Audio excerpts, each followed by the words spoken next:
Ir ahora entonces con el tema de la caridad respecto de los que están más cercanos. O sea, fundamentalmente dice que a paridad de condiciones de amor de Dios tenemos que amar más a los que están más cerca. Por ejemplo, los parientes, los amigos, etc. Ahora, cuando hay una diversidad fundamental respecto del amor de Dios, de la comunicación, de la vida divina, de la bienaventuranza, entonces hay que hacer lo que dice el Evangelio. La objeción fundamental está puesta aquí en el número 1. Parece que debe ser más amado aquello que no hay motivo alguno para odiar, como es más blanco lo que no está mezclado con negro. Pues bien, las personas unidas a nosotros deben ser en cierta forma objeto de odio. Según lo dice San Lucas, Cristo en San Lucas, si alguien quiere venir a mí, no odia al padre y a la madre, etc. No hay en cambio razón alguna para odiar a los hombres buenos. Parece pues que los mejores deben ser más amados que los más allegados. Bueno, esa es la objeción que apareció antes y que toma su punto de partida también sobre la base de esta palabra odio, ¿no? Veamos cómo responde a esto. No se nos manda a odiar a nuestros parientes por ser parientes, sino solo porque nos estorban amar a Dios. Bajo este aspecto no son parientes, sino enemigos. Según la Escritura, los enemigos del hombre son sus domésticos, o sea, los que están en su casa. En el profeta Miqueas 7. O sea, no, aquí se está hablando espiritualmente, como todo lo que dice el Evangelio. Hay que entenderlo desde la gracia. Entonces, no es que porque uno tiene amigos o tiene parientes, simplemente los tiene que odiar. No, los tiene que amar. El problema es cuando estos estorban la vida espiritual. Entonces, en este aspecto sí, no los tiene que amar. Como cuando Jesucristo le dijo a Pedro, apártate de mí, Satanás. Claro. Como son los amigos, no saben. Ah, sí, los malos amigos, sí. San Juan de la Cruz dice que los primeros que aparecen cuando uno va creciendo en la vida espiritual para molestar son los amigos. Entonces de esos hay que separarse y hay que cambiarlos. Salvo que uno les pueda hacer bien, pero no siempre se puede. Los parientes, como dijimos, no se pueden cambiar.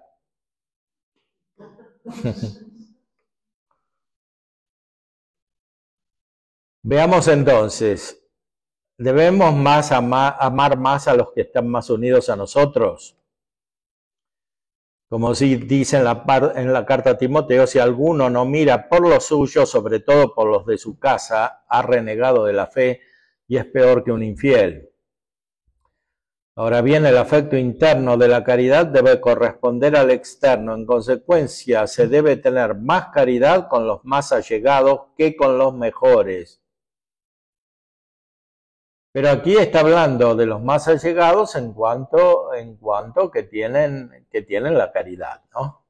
En primer lugar se refiere a eso. O sea, en cuanto que estamos unidos a ellos por la bienaventuranza, por la participación de la felicidad, del gozo espiritual divino.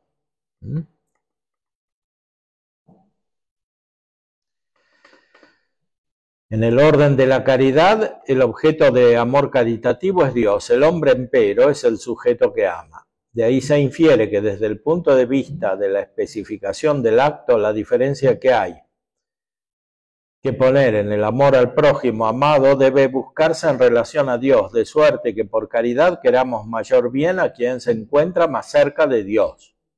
Este es el principio absoluto. Y después hay que aplicar en la realidad Aunque el bien que quiere para todos la caridad, es decir, la bienaventuranza, sea de suyo uno, tiene sin embargo diversos grados según las diversas participaciones, y atañe a la caridad querer que se cumpla la justicia de Dios que hace que los mejores participen de manera más perfecta de la bienaventuranza. Bueno, esto ya se explicó antes, hay grados en la bienaventuranza, como entre los santos, ¿no? La Virgen María es la más santa de todas. Y como también entre los ángeles. Esto diversifica específicamente al amor, ya que son específicamente distintas las especies diversas de amor conforme a los distintos bienes que deseamos a las personas amadas. Pero la intensidad del amor hay que valorarla en relación con el sujeto que ama. Desde este punto de vista, a los más allegados les desea el hombre más intensamente el bien para el que los ama que a los mejores el bien mayor. O sea, hay dos aspectos, uno objetivo y uno subjetivo. Desde el punto de vista objetivo, amamos más a los que son mejores, o sea, a los que tienen más gracia de Dios, ¿no? Más caridad, que están más cerca de Dios. Desde el punto de vista subjetivo, amamos más a los que están más cerca. Después hay que ver cómo se ordenan estos dos aspectos. Hay que tener en cuenta además otra diferencia. Hay prójimos que efectivamente están cerca de nosotros por origen natural, que no pueden perder, ya que por ese origen son lo que son.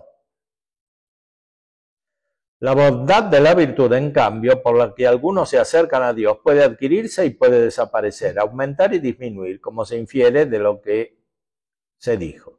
De ahí que por caridad puedo querer que quien más ha llegado, que quien es más allegado a mí sea mejor que otro. Y de esta manera pueda alcanzar un grado mayor de bienaventuranza. O sea, puedo estar unido con alguien que tiene mucha caridad, pero también puedo querer que alguien que sea más cercano, que tiene una relación más estrecha, tenga la misma o más caridad que otro, y ya la tiene. Hay incluso otro modo de amar por caridad más a nuestros allegados y consiste en amarles de más formas.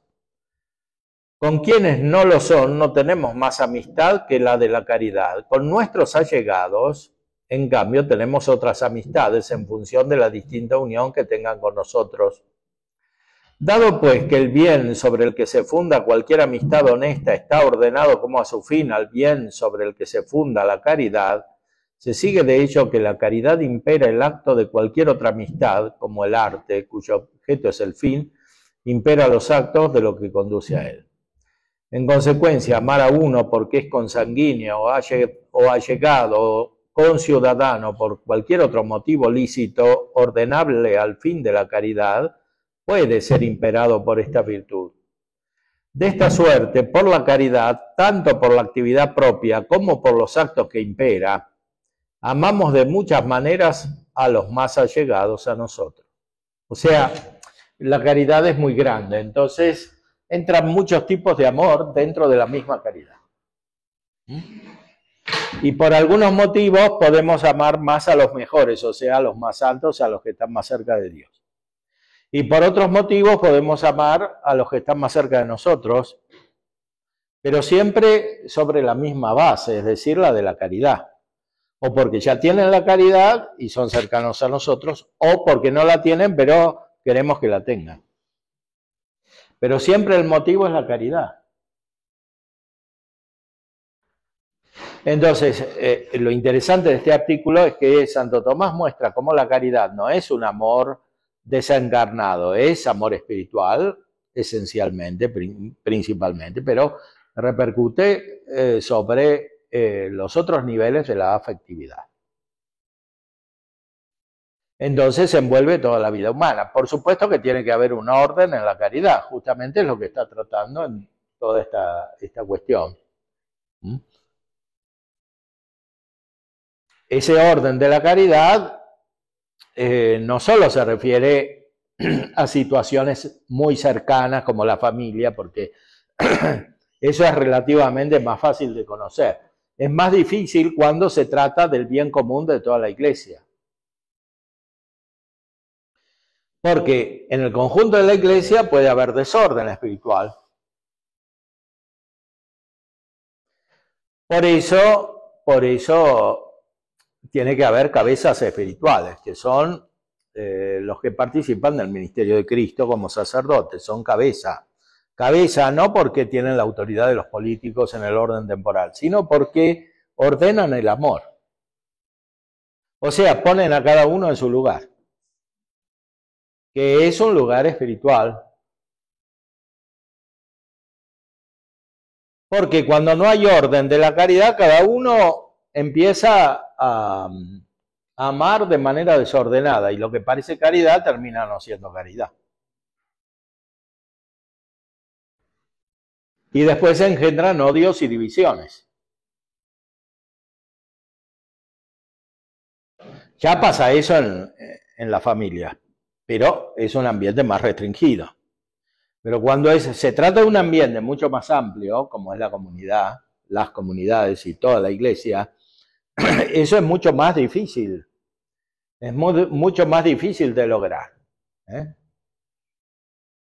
Y para eso no solo hace falta la gracia, sino también el carácter. Para ser cabeza. Claro, carácter.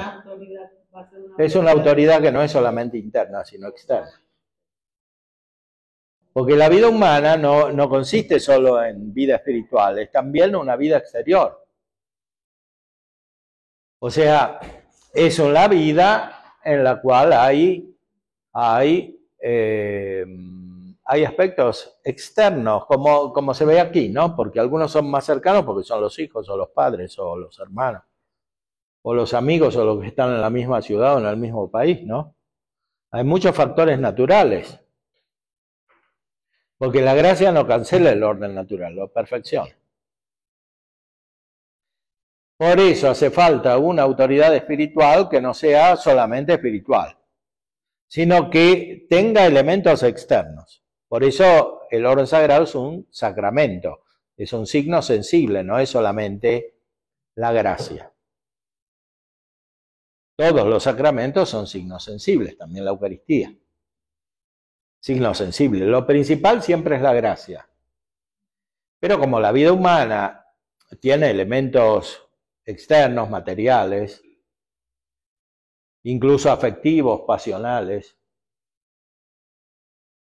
es necesario que haya un orden que implique también lo exterior. Cuando María le dice a los apóstoles, hagan lo que Él les dice, sí. Ahí está pidiéndoles como la cabeza del orden en la caridad y en el amor. Ella podría haberles dicho, pónganse a hacer esto y esto, pero le da el lugar a Cristo, claro. Jesús. Sí, ella tiene la caridad y le pide a Cristo que ponga el orden. Una mujer prudente porque otras podríamos querer mandar. Claro, muchas, sí.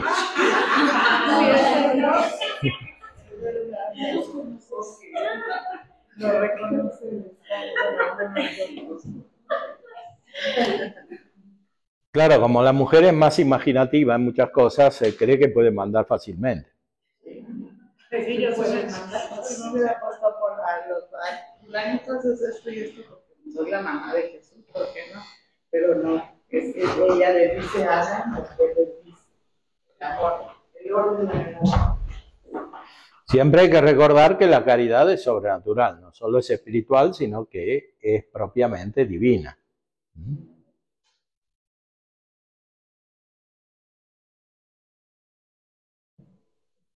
Entonces aquí no se trata del odio natural. O sea, hay que amar también a los que no tienen la gracia. Lo que pasa es que se está hablando estrictamente de la caridad que es sobrenatural y que se refiere a Dios y que es principalmente el amor de Dios. Entonces, lo que no hay que amar de los demás es lo que perturba el amor de Dios, lo que es contrario al amor de Dios.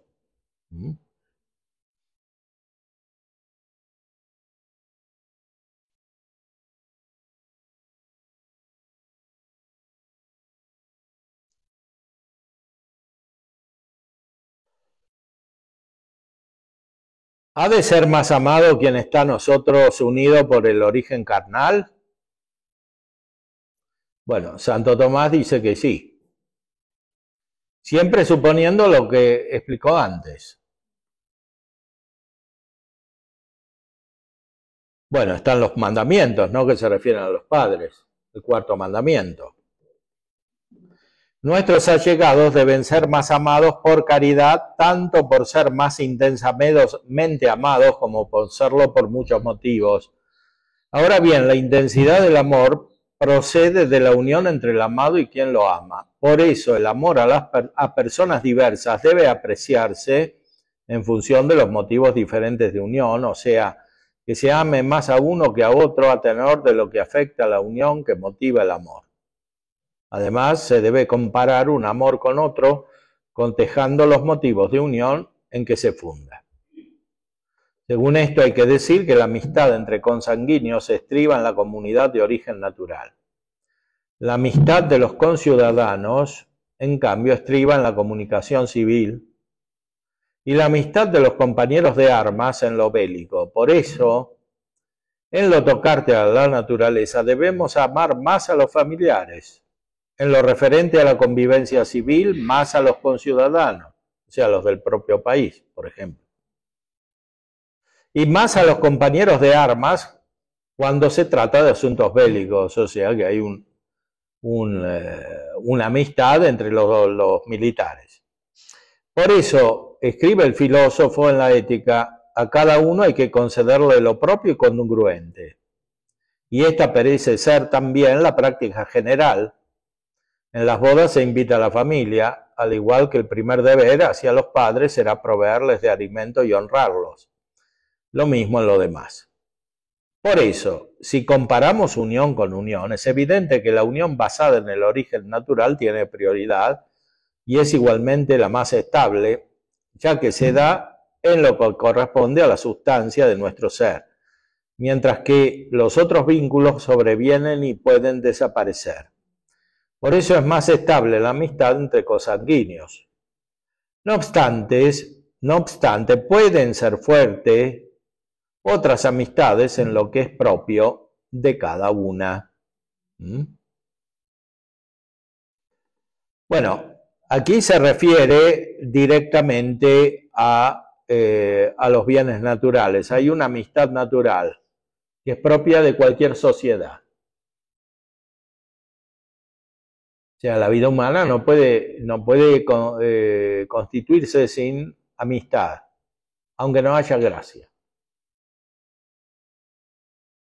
Aquí está explicando directamente el orden natural. Puede haber distintos tipos de unión entre las personas, incluso dentro de la familia, o en otros círculos de amistad, o en un país, no es lo mismo un país que otro, etc. Entonces hay muchos motivos de amistad. Ahora, cuando se trata directamente de la gracia y de la caridad, está lo que dice San Ambrosio. San Ambrosio habla del amor en cuanto a los beneficios que atañen a la comunicación de la gracia, a saber, en la educación moral. En este plano, en efecto, debe el hombre atender más a los hijos espirituales, engendrados espiritualmente, que a los hijos según la carne. A estos tiene obligación de cuidar según sus necesidades corporales.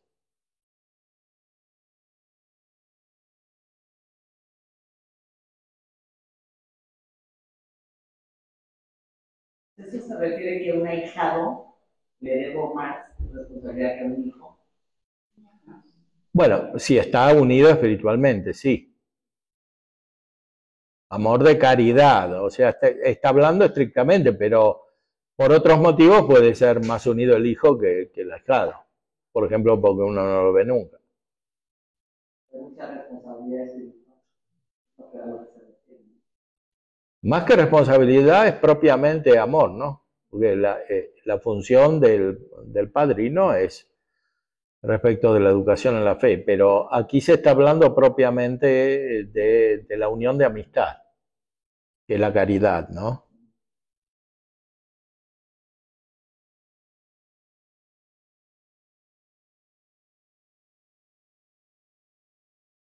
Escribe San Ambrosio, decía la objeción, no os amo menos a quienes os he engendrado en el Evangelio que si os hubiera tenido en el matrimonio, pues no es menos apasionada en el amor la gracia que la naturaleza. Ciertamente debemos amar más a quienes consideramos que han de estar con nosotros en el futuro, que a quienes solo tenemos en este siglo. Dice San Ambrosio. Por lo tanto, no debemos amar más a los consanguíneos que a quienes están más unidos a nosotros de otra forma. Bueno, aquí está hablando en el orden estrictamente espiritual, y Santo Tomás lo explica después. En el orden natural sí debemos amar más a los padres, a los hijos, etc. Ahora, si los padres y los hijos también tienen la caridad, entonces hay otras formas de amor. E incluso esa unión puede ser superior a la que tenemos respecto de otros.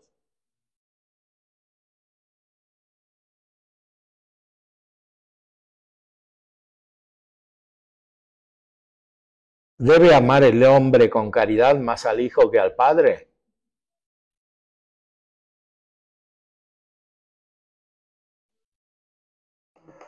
San Ambrosio dice, en primer lugar debe ser amado Dios, en segundo los padres,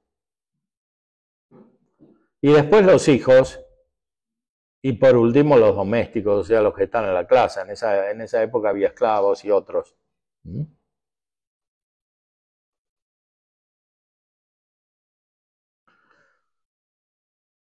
Se debe amar más lo que reporta un bien más excelente y lo que tiene mayor semejanza con Dios. En este sentido debe ser más amado el Padre que el Hijo,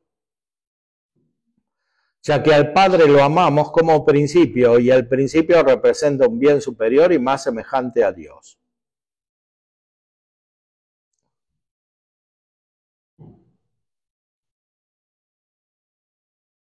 En segundo lugar, los grados de amor se toman de parte de quien ama y en este sentido es más amado, el más allegado.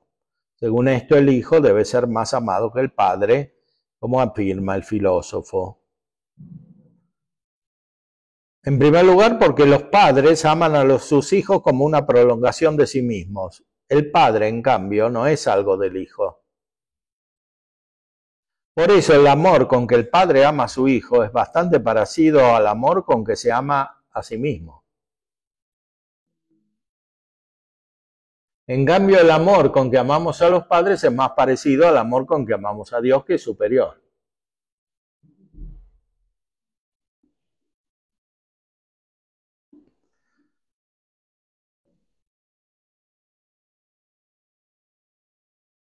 En segundo lugar, porque los padres tienen más certeza de que estos son sus hijos que a la inversa. En tercer lugar, porque el hijo, siendo parte del padre, está más allegado a él que el padre al hijo, con el que tiene razón de principio. Finalmente, porque los padres han amado durante más tiempo. El padre en verdad empieza a amar inmediatamente a su hijo. Este, en cambio, ama a aquel en el decurso del tiempo y resulta evidente que el amor es tanto más fuerte cuanto más añejo. Como dice la Escritura, no abandones al viejo amigo, que el reciente no le será semejante. Esto no contradice un poco, por ejemplo, en una vocación. Yo he de servir en mi comunidad, por ejemplo, como religioso, como sacerdote. Si enferma un hermano mío o un papá, entonces lo tendría que ir a atender, ¿no? Según eso, no digo que sea. Sí, Si se enferma el padre, sí, hay que ir a atenderlo, si no hay otro modo de remediar, ¿no? Que muchas veces hay.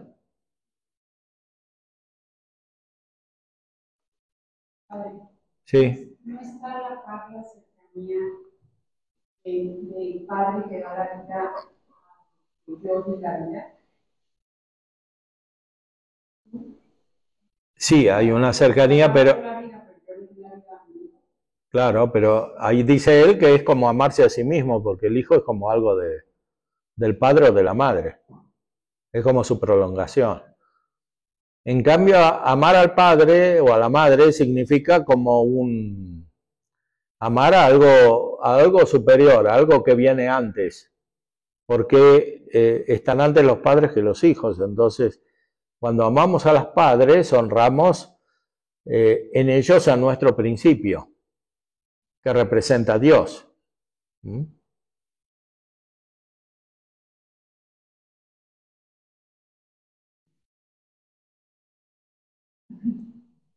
Así que diría, padre, que depende del momento, porque si un hijo es pequeño, el hijo necesita más de la madre, del padre, que el padre mismo de uno.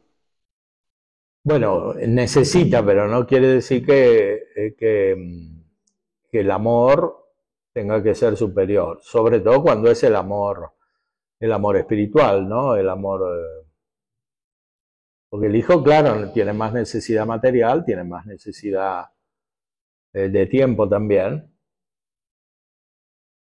pero lo que es espiritual no tiene esta necesidad ni tiene tiempo, entonces es algo superior. ¿Mm? O sea, por ejemplo, padre, cuando hay muchas familias que no quieren traer a los abuelos, que están desamparados, o que no tienen quien los atienda, porque los hijos no quieren o porque el marido que se les pasa todo, no sé qué. Entonces, sí es un deber moral de los papás, no meterlos en un asilo, que, bueno, a un asilo incómodo. Si está bien, pues, Bueno. Pero lo que digo es, muchas veces como que pensamos que la prioridad la tiene mi marido y mis hijos cuando no debemos a los papás. Claro.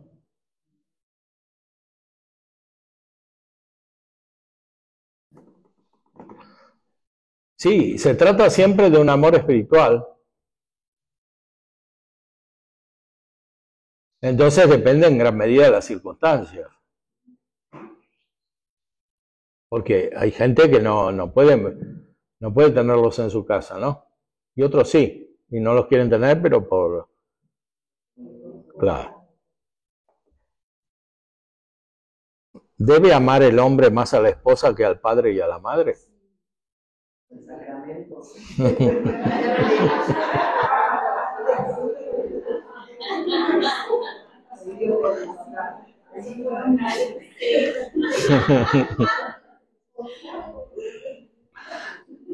Dice San Pablo, el marido debe amar a su esposa como a su carne. Ahora bien, el hombre debe amar menos su carne que al prójimo, como ya quedó expuesto. Y entre el prójimo a quien más debe amar es a los padres. Por lo tanto, debe amar más a esto que a la esposa.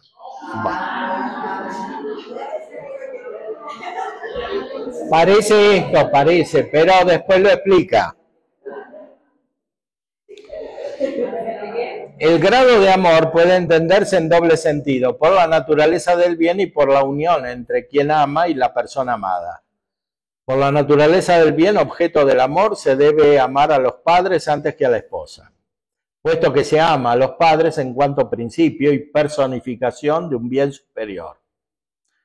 Desde el punto de vista de la unión, en cambio, debe ser más amada la esposa por la unión que tiene con el esposo, formando los dos con él una sola carne, según las palabras de San Mateo, serán los dos una sola carne.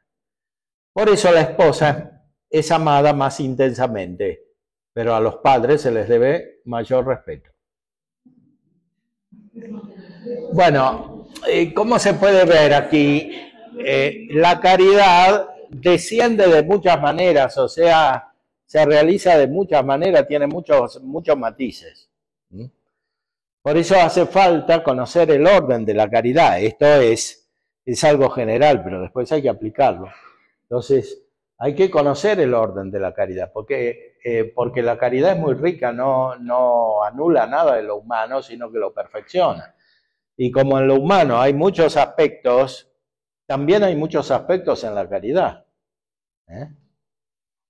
Y como decimos, esto, claro, se aplica inmediatamente a la vida familiar, pero la vida social es mucho más amplia, sobre todo la vida de la iglesia. Entonces, también en la vida de la iglesia hay muchos factores, muchos matices, y también hay un orden natural que respetar. Nunca el amor en la iglesia, en la caridad, en el sentido propio del término, puede anular el orden natural y por tanto la justicia, ¿no? Siempre la caridad perfecciona la justicia, no la anula.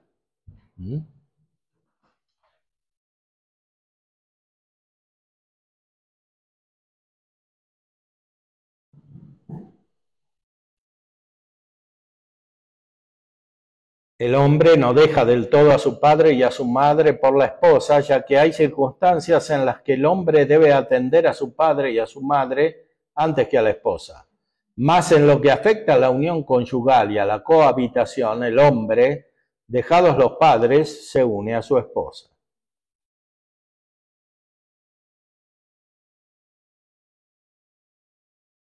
También en la amistad paterna hay razones múltiples de amor. Bajo algún aspecto tienen preponderancia sobre el motivo de amor a la esposa, es decir, en cuanto a la razón de bien. Pero desde el punto de vista de la unión tienen preponderancia los motivos de amar a la esposa, o al esposo, por supuesto, ¿no?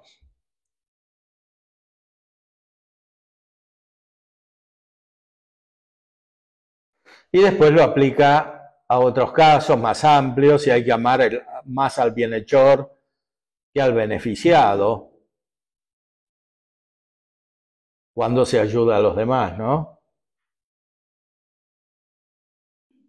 Aquí hay aspectos naturales. Aristóteles dice que los bienhechores aman más a los beneficiados que al revés. Pero también los beneficiados tienen que amar a los bienhechores. Claro. No pueden ser ingratos.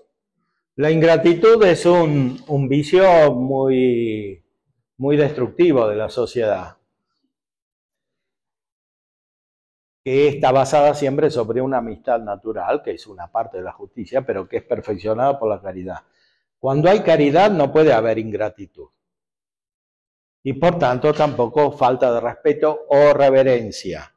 La reverencia es un tipo de actitud de justicia que se debe a los superiores.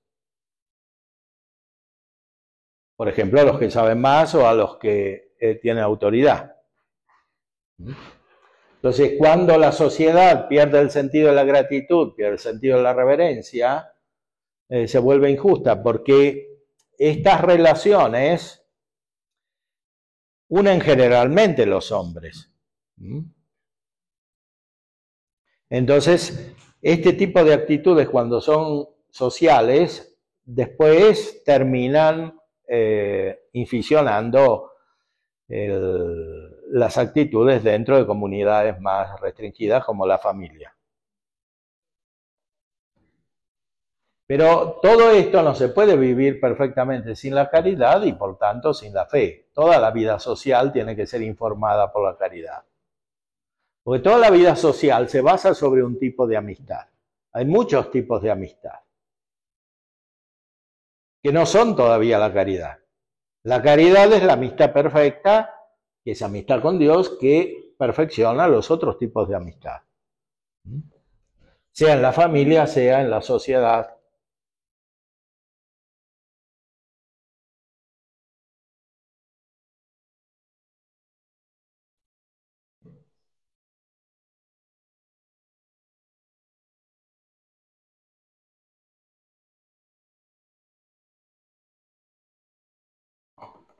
El amor del beneficiado al bienhechor es más obligado. Y por eso lo contrario tiene razón de mayor pecado. O sea, cuando los hijos son ingratos a los padres o los beneficiados a los bienhechores, o los que aprenden a los que enseñan, o los que son ordenados a los que tienen autoridad.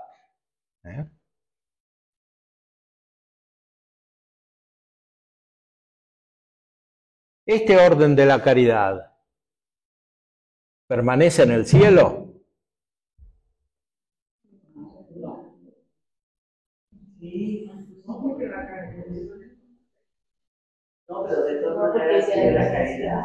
Bueno, pero habla de la caridad y la caridad no se pierde en el cielo. Pero ya no hay nada. Ya todos somos iguales.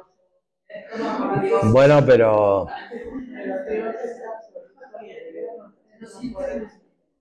en el cielo, primero que hay distintos grados de caridad, ¿no? Como hay distintos grados de bienaventuranza. O sea que algunos ven más a Dios que otros. Entonces, los que ven más a Dios tienen más caridad que los que lo ven menos. No porque estos no tengan, sino porque los otros tienen más. Entonces, ya por esto hay un orden de la caridad que permanece en el cielo. La gloria no destruye la naturaleza, sino que la perfecciona. Y el orden de la caridad proviene de la naturaleza misma. Entonces, lo que es natural permanece. O sea, en el cielo va a haber amor a los hijos o a los padres que están en el cielo. Por otra parte, los seres se aman a sí mismos más que a los demás. En consecuencia, el orden de la caridad permanecerá en la patria. Patria es el lugar del Padre, o sea, el de la vida eterna. En la patria celestial, el cielo, o sea, el lugar donde están los bienaventurados. En la patria debe permanecer necesariamente el orden de la caridad. En cuanto se refiere al amor de Dios sobre todas las cosas, pues esto se cumplirá de manera absoluta cuando el hombre disfrute perfectamente de Dios. Mas en cuanto a la relación del hombre con los demás, parece que se impone una distinción. Efectivamente, como hemos expuesto, el grado de amor se puede apreciar de diversas maneras, o por la diferencia de bien que uno desea para otro, o por la intensidad del amor. Desde el primer punto de vista, ama el hombre a los mejores más que a sí mismo y menos que a los menos buenos. Y menos a los menos buenos. El bienaventurado, en efecto, querrá que cada cual tenga el bien que le corresponde según la justicia divina, a causa de la perfecta conformidad de su voluntad humana con la divina. Es decir, ahí no habrá ninguna perplejidad, ninguna confusión como tenemos aquí respecto del orden de la caridad. O sea, va a ser evidente, porque queremos todo lo que quiere Dios y por tanto la justicia, el efecto de la justicia divina.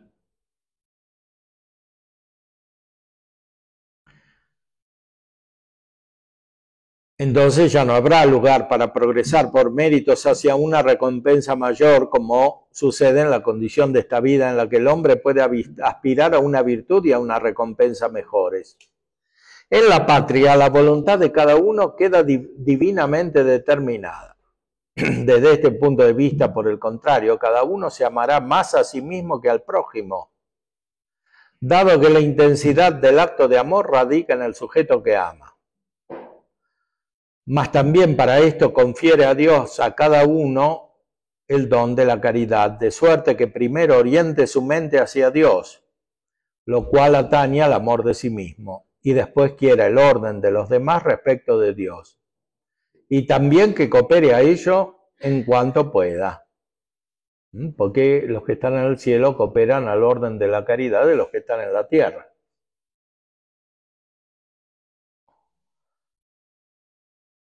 En cuanto al orden que hay que establecer entre los prójimos, hay que decir sin reservas que con amor de caridad amará más al mejor, porque toda la vida bienaventurada consiste en la ordenación de la mente a Dios. Por tanto, todo el amor de los bienaventurados se establecerá en relación con Dios, de manera que será más amado y esté más unido a quien más unido esté a Dios. No habrá entonces, como en esta vida, la necesidad de proveer a las necesidades, hecho que obliga a preferir en cualquier circunstancia al que esté más unido que al extraño. Esto hace que en esta vida, por inclinación misma de la caridad, el hombre ame más al que está más unido a él, y a él también se le deba dispensar más los efectos de la caridad. En primer lugar, la caridad que se refiere a los bienes divinos, o sea, la gracia de Dios. Acaecerá, sin embargo, en la patria que cada cual amará por más motivos al allegado, ya que en el alma del bienaventurado permanecerán todas las causas del amor honesto. En cualquier caso, a todas esas razones se antepone la del amor basada en el acercamiento a Dios. Es decir, en la vida eterna, en la bienaventuranza, vamos a amar primero a Dios, por supuesto, toda la mente está dirigida a Dios. Después nos vamos a amar a nosotros mismos, que amamos a Dios, que estamos unidos a Dios y que encontramos a Dios en nosotros mismos. Y después vamos a amar al prójimo. Y en el prójimo vamos a amar más a los que tienen más amor de Dios, o sea, a los mejores. Pero además de eso, vamos a amar por muchos motivos también a los que tenemos cerca o teníamos cerca, ¿no? A los hijos, a los padres, a los parientes, a los amigos, etc. Porque en la vida eterna hay todo un desarrollo de la vida espiritual. No es como aquí que estamos siempre limitados. Pero en el cielo también va a haber diferentes grados de amor a Dios. Claro. No todos vamos a ver. No todos vamos a ver a Dios de la misma manera. No. Por eso hay que crecer en el amor en esta vida, porque en la vida eterna no podemos crecer. O sea, cada uno llega según el amor que tiene. Como dice San Juan de la Cruz, en el atardecer de la vida será juzgado en el amor, que es la caridad, ¿no?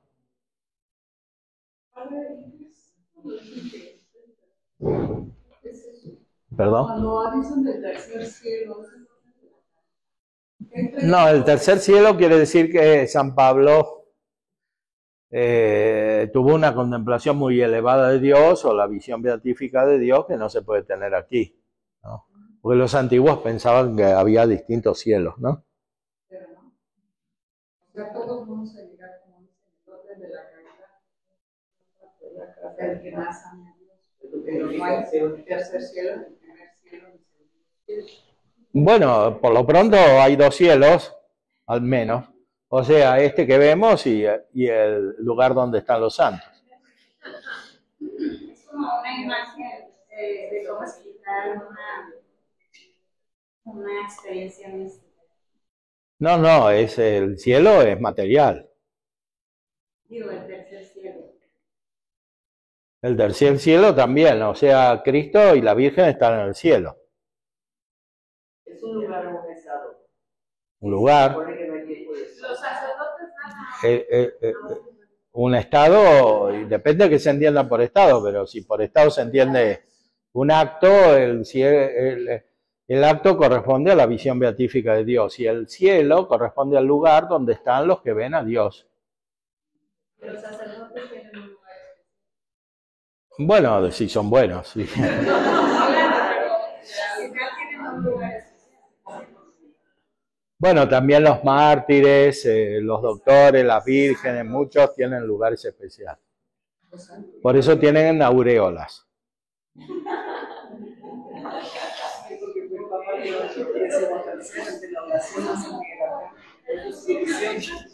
Los ángeles también están en el cielo. Los buenos, sí. De la guarda también. Claro. Entonces, pero en el cielo entramos cuando tenemos cuerpo, o sea, después de la resurrección. La Virgen María y nuestro Señor Jesucristo tienen cuerpo. Por eso están en el cielo. Entonces, si es un espacio. Y los ángeles influyen en el cielo. ¿Influyen? En el cielo. Y los demonios en el infierno, que también es un lugar. San José y los santos, hasta la resurrección. Claro, San José y los santos tienen que esperar a la resurrección. Claro. Mientras, ¿dónde están? Y mientras tienen su alma en la contemplación de Dios, porque para tener la visión, la bienaventuranza, no hace falta tener el cuerpo, porque no es algo del cuerpo propiamente, es algo del alma, de la inteligencia. No se puede ver a Dios con los sentidos del cuerpo. Por eso los ángeles que no tienen cuerpo pueden ver a Dios o contemplar a Dios, entender a Dios, ¿no? Padre, obviamente está el amor a Dios, está el amor a mí, a mi alma, el amor al prójimo, en sus efectos como lo hemos visto, y el amor al cuerpo. Me pongo a pensar un poco en la teología de San Pablo, de la teología del cuerpo de San Juan Pablo II, ¿dónde entra con esta parte de...? Bueno, el amor al cuerpo siempre es subordinado al amor al alma, o sea, tenemos que amar más nuestra alma que nuestro cuerpo. Aunque nuestro cuerpo también lo amamos porque es instrumento del alma, por eso no lo podemos dañar por mutilándolo o provocando una enfermedad, o incluso como los que se drogan u otros, o incluso por imprudencia, los que hacen deportes extremos y se mueren sin necesidad, ¿no? Bueno, vive en el alma propiamente hablando. Lo que pasa es que todo lo que está en el alma desciende al cuerpo, en la persona humana, porque es una unidad. En la Sagrada Escritura el cuerpo muchas veces indica toda la persona, ¿no? A ver. Me decía, nuestra alma va a estar contemplando a Dios, y vamos a estar esperando la resurrección del cuerpo para estar en el libro de Jesús. Mientras estamos en esta etapa, vamos a estar en la espera, o primero vamos a tener la sensación del tiempo. Depende, los que están en el purgatorio están a la espera. Hay tiempo, ¿no? Pero si ya está contemplando a Dios... Propiamente no hay tiempo como aquí, porque el tiempo, como dice Aristóteles, es la medida del movimiento. Entonces, como no hay movimiento, no se puede medir de la misma manera. Por lo menos el movimiento del propio cuerpo.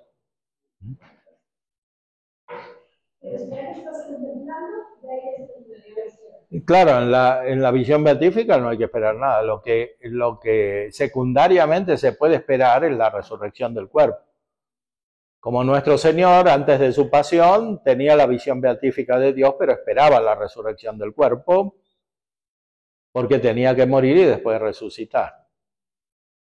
Con los bienes, pero son bienes como complementarios, son como una expresión de algo superior.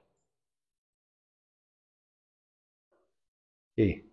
Me acuerdo que en una conferencia usted comentó, y se me quedó a mí muy grabado, que el cuerpo tiene una importancia en nuestra personalidad porque nos fue también dado como único.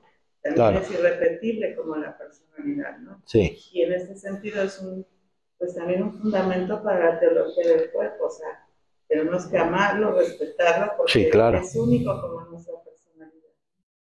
Sí. Pero el cuerpo lo tenemos porque tenemos alma y no al revés. Hay un orden en eso. Claro. Y los contemplativos están de acuerdo con la incineración, es que hace poco me dijeron que no nos deberíamos incinerar. Bueno, no está de acuerdo con la tradición de la Iglesia, ¿no? Podría haber motivos excepcionales, pero siempre se veneró también los restos de los cristianos, ¿no? Los primeros cristianos celebraban la misa en las catacumbas arriba que eran cementerios, arriba de los cuerpos de los santos, ¿no? Que eran los cristianos. ¿De qué edad?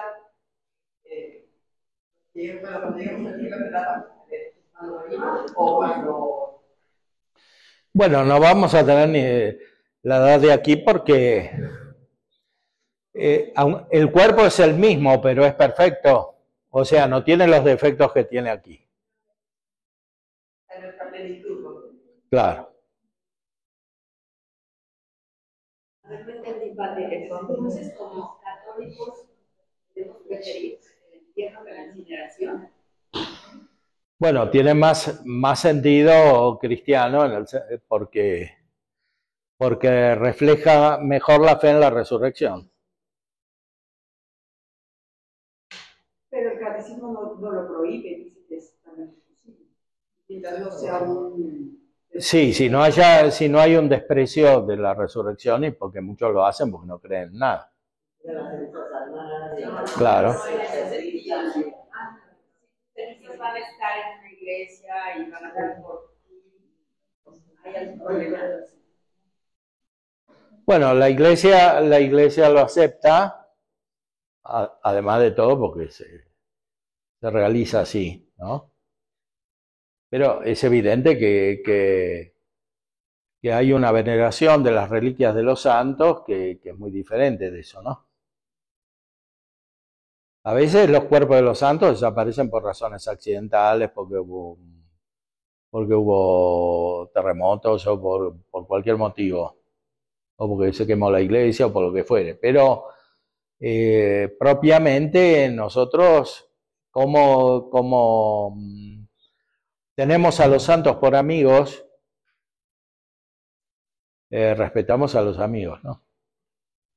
También en lo que los recuerda y los representa, como son los restos de su cuerpo.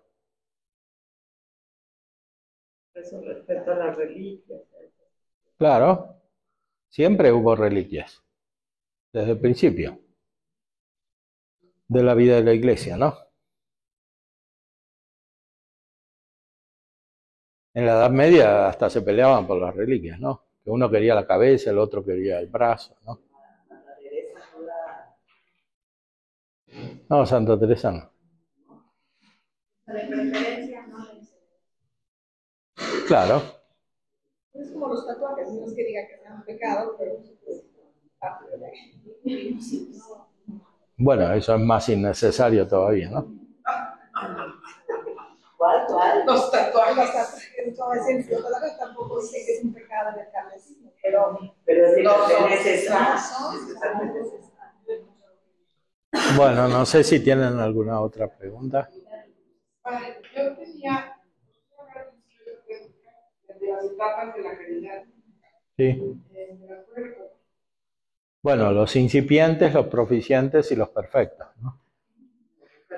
Eso está aquí en la Suma Teológica.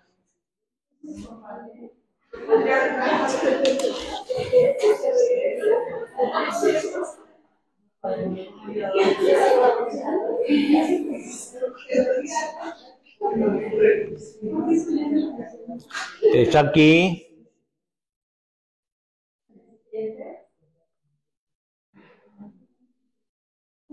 Grados de la caridad, ¿no? Incipiente, aprovechada y perfecta.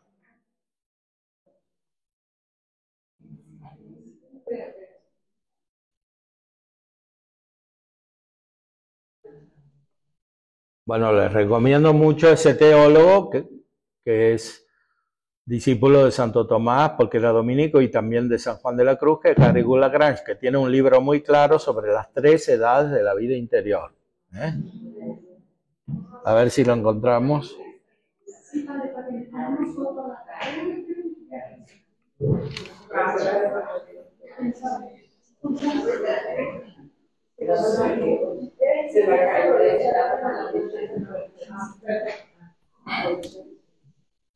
Pero padre, esto que dijo de disciplina, es que esto no es falta.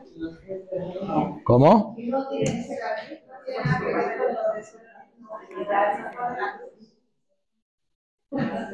Sí tiene que ver. Y los perfectos, claro, porque él muestra la vía purgativa en relación con los incipientes, los que están comenzando. La vía iluminativa en relación con los que ya están avanzados, están avanzando. Y la vía unitiva con los que ya son perfectos. Este libro es bueno para todos, porque es como un manual que contiene las nociones básicas. El padre dominico Garrigou, se escribe Garrigou-Lagrange. A ver ahí si lo muestra.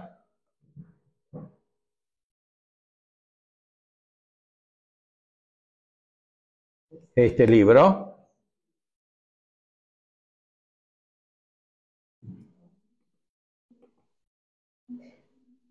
Las tres edades de la vida interior, preludio de la del cielo.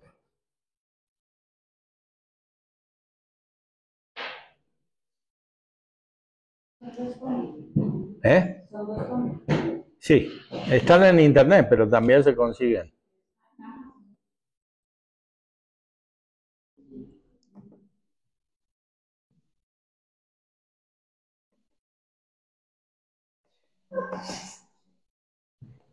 Ven, aquí tienen.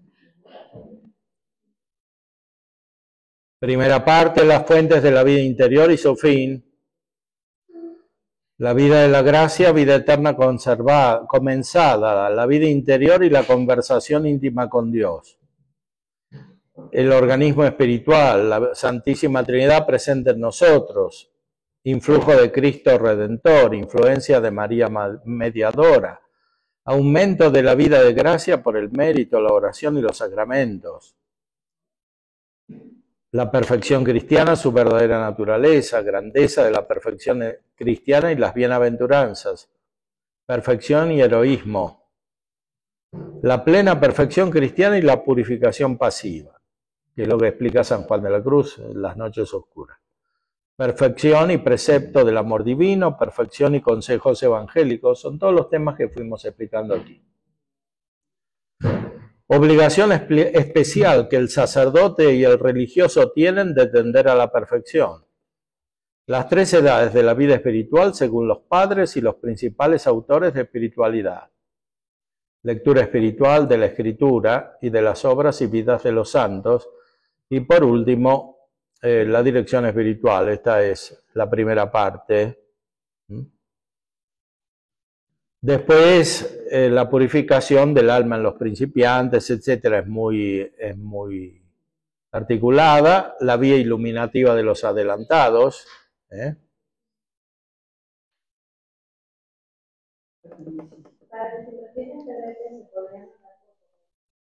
Y sí, lo puede encontrar cualquiera en PDF.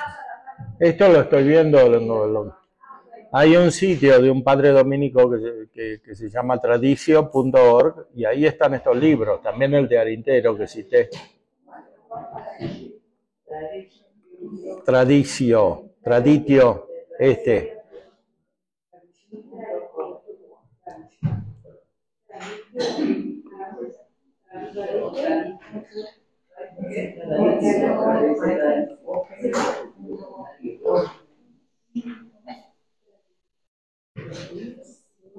Bueno, aquí este tema del naturalismo práctico es muy importante porque es un obstáculo muy común, ¿no?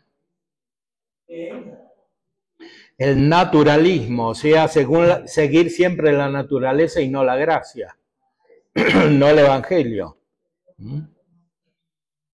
Y por último, explica la vía unitiva de los perfectos, la oscuridad transparente, la heroicidad de las virtudes.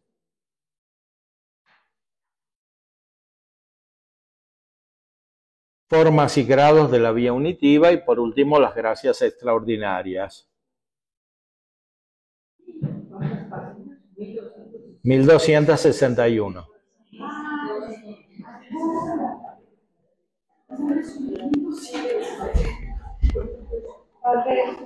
Las obras de la caridad perfeccionan en estos tres niveles. Claro.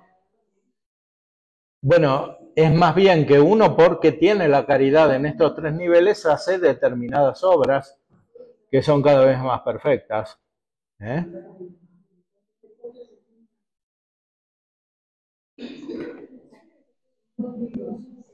Podemos ver un ejemplo del naturalismo práctico, página 319.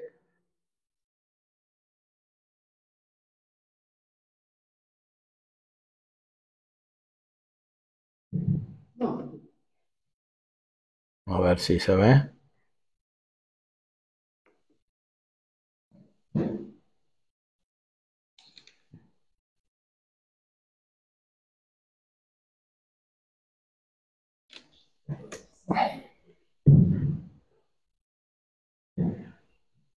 A ver.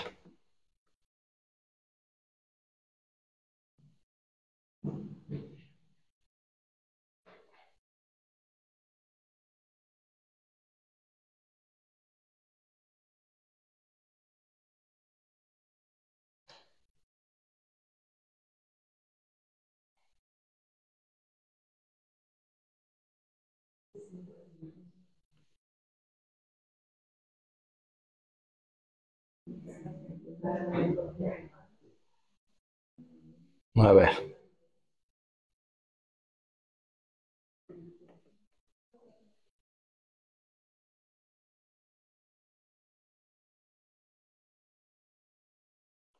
Aquí te encontrarán muchos autores espirituales. ¿Mm?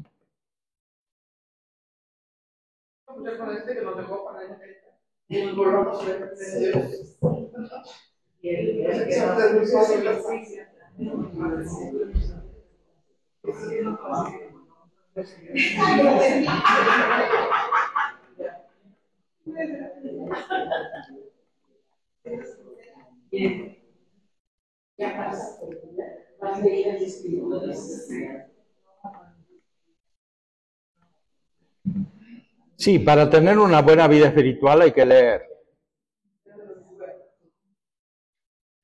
No solamente hay que leer el Evangelio y meditarlo, sino que también hay que leer los grandes autores espirituales, sobre todo los grandes santos, los principales que guían la vida espiritual y también los buenos libros espirituales. La lectura es un hábito muy importante para alimentar la vida espiritual. Porque meditación se hace como se convierte en oración, ¿no? Claro, la meditación, pero la meditación para que no sea simple subjetivismo, no sea una expresión de deseos personales, sino que sea un real contacto con Dios. Tiene que ser alimentada primero en la inteligencia y después en la voluntad y en las otras potencias, ¿no? Y para eso hay que leer. Todos los grandes santos siempre han leído. Y escrito también. Porque sea la lectura, sea la escritura, ayudan a la precisión de la mente que se pone en contacto con Dios. Fíjense lo que dice sobre el naturalismo práctico.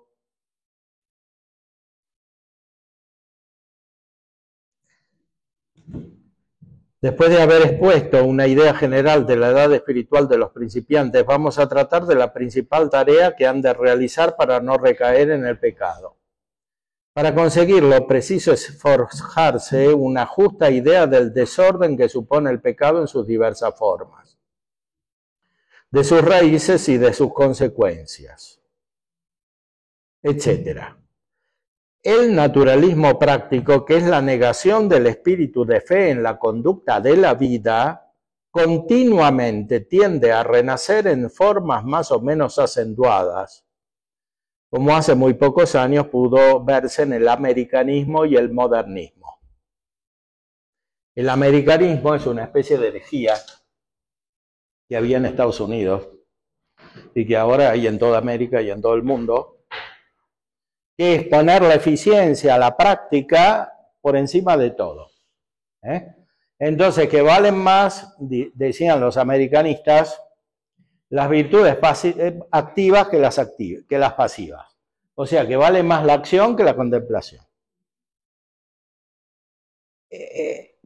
El Papa San Pío X hizo una encíclica muy importante contra los modernistas y decía que la moral de los modernistas es americanista.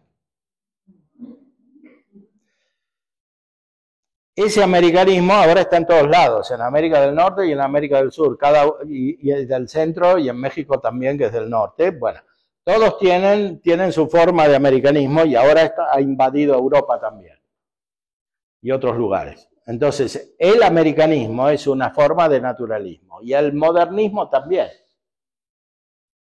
Cuando escribía Garrigou Lagrange había el modernismo hacía poco tiempo y ahora hay ese modernismo multiplicado por 100. De distintas maneras, progresismo, etcétera, etcétera. Todo eso es modernismo.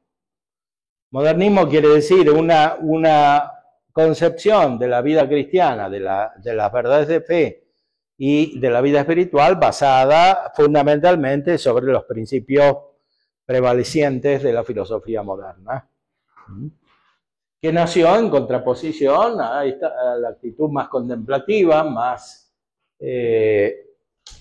mística de la teología y de la filosofía tradicionales.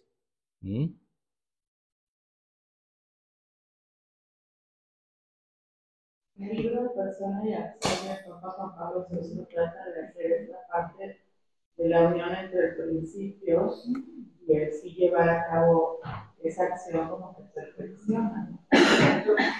Claro, la acción para que perfeccione tiene que surgir de la contemplación y conducir a la contemplación. El problema es que muchos cristianos y muchos católicos no piensan su vida cristiana de esta manera, ¿no? A ver, si se agranda esto, bueno.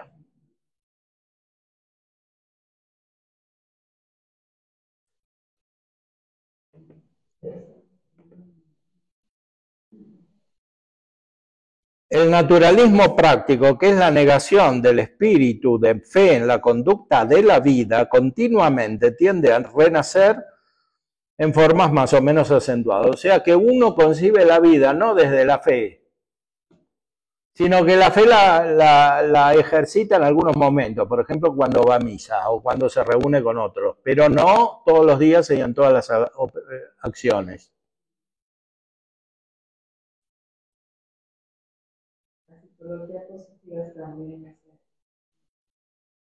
En muchas obras que aparecieron en esa época se menospreciaba la mortificación y los votos de religión, y ahora también. En los que se pretendía ver no una liberación que favoreciera el vuelo de la vida interior, sino simplemente un impedimento del apostolado. El Papa Pío XII después también, en una encíclica que tiene sobre la Sagrada Virginidad, pone en guardia sobre este peligro, ¿no? Porque una cosa es que el matrimonio sea sacramento, pero otra cosa es pensar que la vida consagrada o la virginidad valen menos que el matrimonio porque no son sacramentos.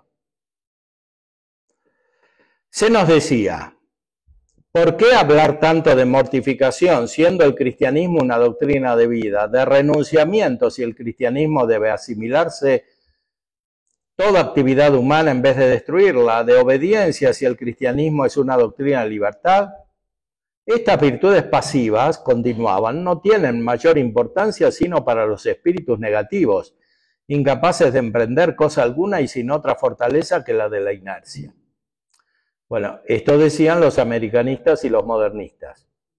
El Papa León XIII tiene cartas contra los americanistas y el Papa Pío X contra los modernistas. ¿Por qué seguían diciendo despreciar nuestra actividad natural? ¿No es buena nuestra naturaleza? ¿No procede de Dios y está inclinada a amarlo sobre todas las cosas? Nuestras mismas pasiones, movimientos de nuestra sensibilidad, deseo y aversión, gozo y tristeza, ni son buenas ni son malas, son lo que nuestra intención pone en ellas. Se trata de energías que preciso utilizar y no es lícito anularlas, sino que se han de moderar y regular. Esta es la doctrina de Santo Tomás, muy diferente se añadía de la de tantos autores de espiritualidad y muy poco en consonancia con lo que dice el capítulo 3 de la Imitación, acerca de los diversos movimientos de la naturaleza y de la gracia. Porque a veces se usaba y se sigue usando a Santo Tomás para decir lo contrario de lo que en realidad dice.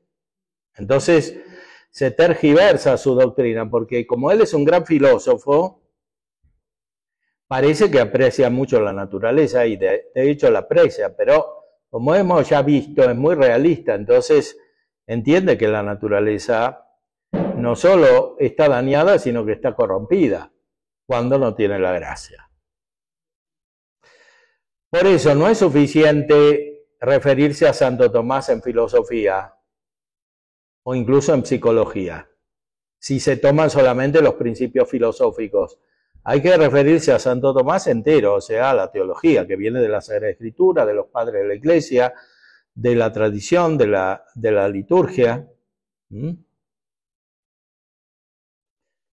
Y después continúa explicando cómo piensan los modernistas, que es como piensa la mayor parte de la gente cristiana ahora, tal vez.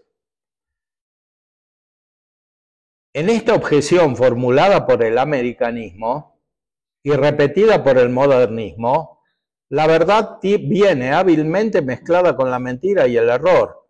Hasta se invoca la autoridad de Santo Tomás y con frecuencia se repite este principio del gran doctor. La gracia no debe destruir la naturaleza, sino perfeccionarla, ¿no? Hasta ahora se sigue haciendo esto, de citar a Santo Tomás para decir lo contrario. Claro. Y peor, ahora peor que en esa época, porque ahora lo usan para justificar el pecado, sobre todo en teología moral y en filosofía moral. Importante su presencia y sí, en los seminarios, claro. Sí, el posmodernismo, pero esas son expresiones un poco rimbombantes que impresionan un poco, pero en realidad el posmodernismo es bastante modernista. Y el modernismo es bastante antiguo, porque siguen autores que tienen 2, 3 siglos, ¿no? Entonces, la base sigue siendo la misma, ¿no? Después hay muchas combinaciones. Es como en psicología, que piensan que bueno, que somos modernos porque seguimos a Freud, que escribió hace más de 100 años, ¿no? Entonces, esas cosas tienen una presencia que es en cierta, que en gran medida es ideológica, ¿no? Entonces son categorías a priori, como dice Kant, ¿no? Para encajar la realidad dentro de ciertos conceptos que en realidad no la pueden expresar, ¿no?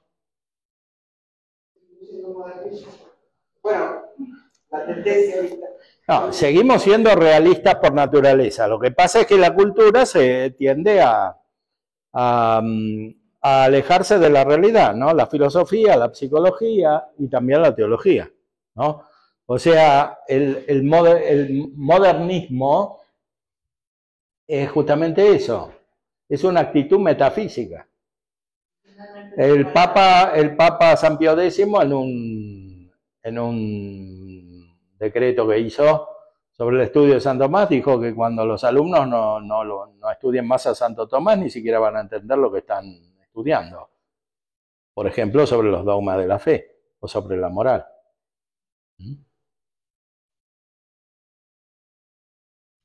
Entonces, sí, usan estos principios, los movimientos de la naturaleza no son desarreglados, se afirma, como lo sostiene el autor de la Imitación, y es necesario el total desenvolvimiento de la naturaleza dirigida por la gracia. Como falta el verdadero espíritu de fe, se falsea el principio de Santo Tomás que se invoca. Esto pasó en los últimos decenios de una manera impresionante. Hasta el punto que muchas veces piensan peor los que citan a Santo Tomás que los que no lo citan.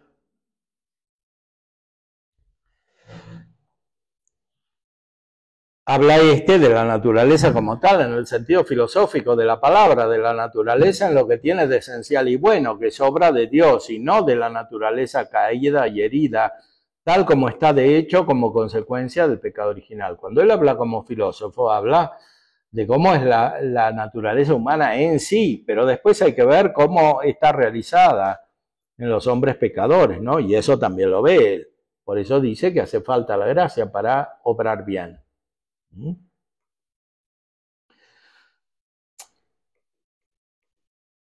Entonces, todos estos más bien siguen a Rousseau, que era un filósofo del siglo XVIII que pensaba que el hombre nace bueno, ¿no? Y que se hace malo por la sociedad y por la cultura, pero que todos nacen buenos. Niega el pecado original.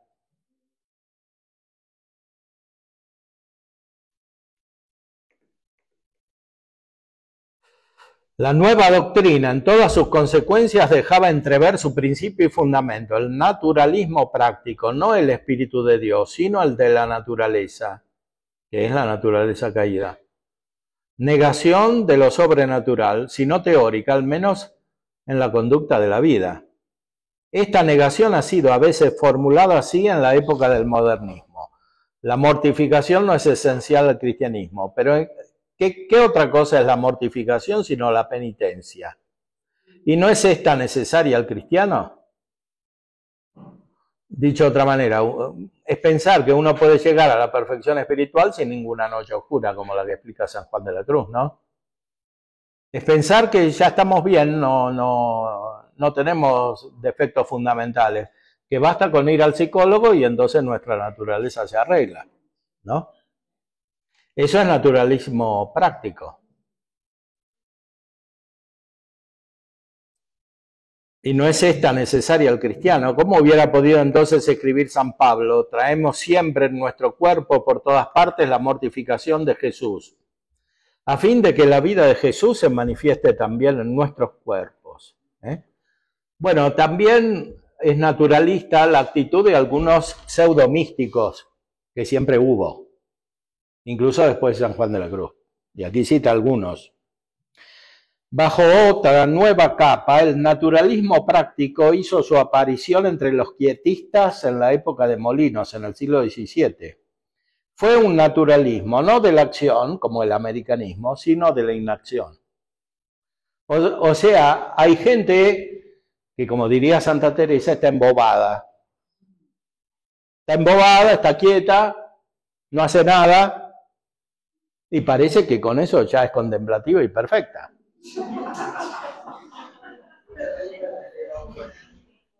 Bueno, ahora de esas pseudomísticas hay muchas, porque además está el influjo del budismo y de otras prácticas orientales que tienden a eso, porque los budistas, como no tienen todo el desarrollo, ni siquiera están antes que los griegos todavía.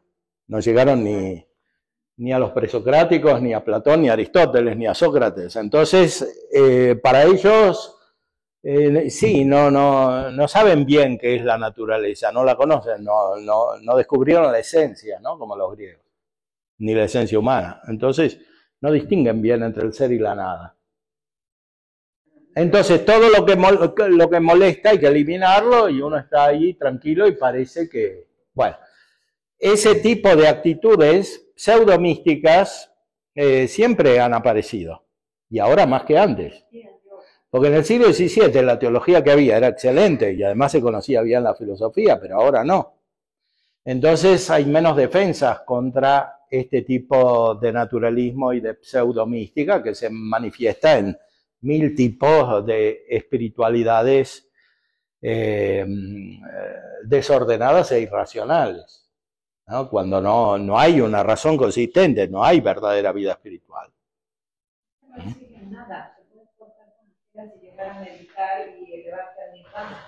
Bueno, es que también muchos de estos místicos que fueron apareciendo, pseudomísticos, terminaban, además en un vacío mental o en un delirio, en la inmoralidad, ¿no?